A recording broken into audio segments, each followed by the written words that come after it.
Our top story this hour, the financial crisis in Greece has taken a violent turn today as angry protesters take to the streets and clash with law enforcement.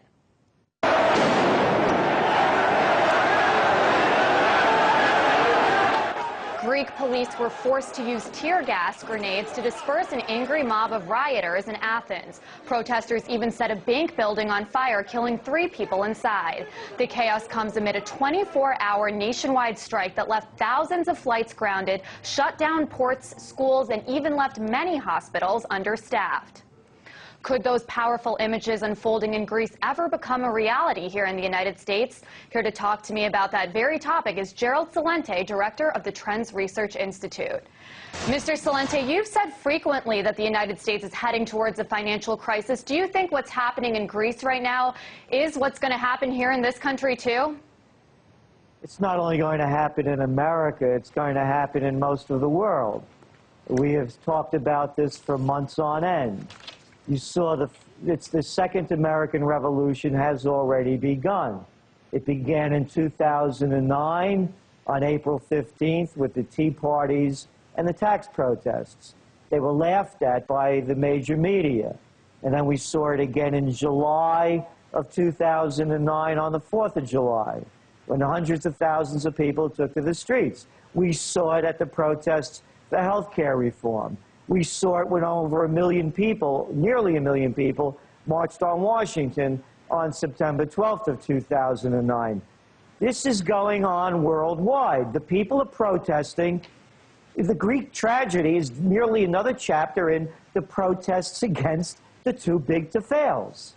Is there anything in the Greek system that's different from the United States economy that could keep that from happening here?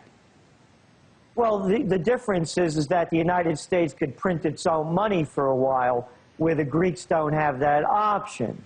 But and of course the Greek people have caused their own problems as well, just as the Americans by overspending and theirs with their pension and tax cheating.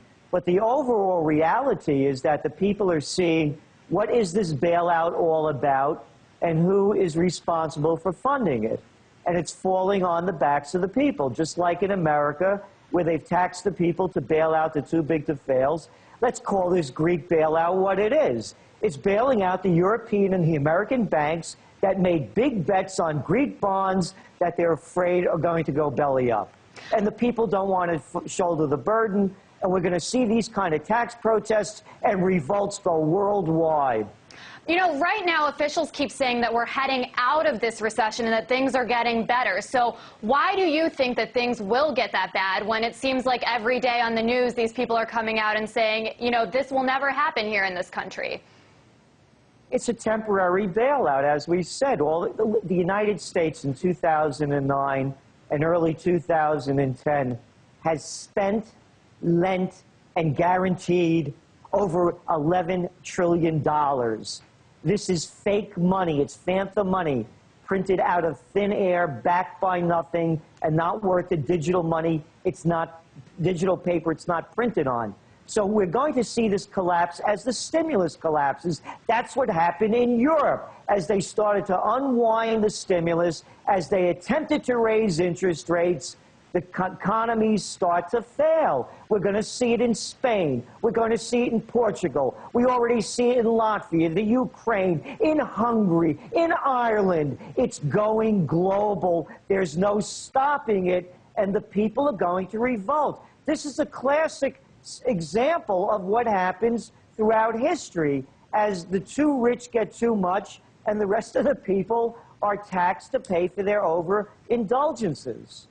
You know, it seems like aside from the Tea Partiers that you mentioned, and it's really hard to ignore them, we're not really seeing a massive public movement or outrage against bankers or anything like that in this country. I mean, in comparison to what's going on in Greece right now, do you think people are apathetic or they don't really know what's going on? And do you think we will see a 180 and perhaps things might get violent like they are, you know, what's going on right now in Greece too?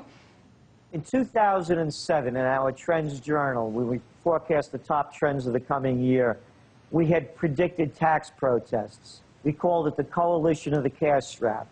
Back in winter of 2007, you could have bet that in all odds that Americans would have never gotten off their lazy boys and out onto the streets. This is just the beginning. As conditions worsen, as unemployment goes up, as more money is needed to bail out failing firms, you're going to see the same things happening in the United States that are going on in Greece. And again, it's going global. Mr. Celente, you're clearly pretty good at predicting things, as you just pointed out. What's going to happen next, and when will this collapse hit American society, as you said? Look at our top trends for 2010. One of them is the crash of 2010. We had forecast in December of 2009 and make that the global economy was going to collapse, and one of the primary reasons behind it was going to be a currency crisis. It's underway.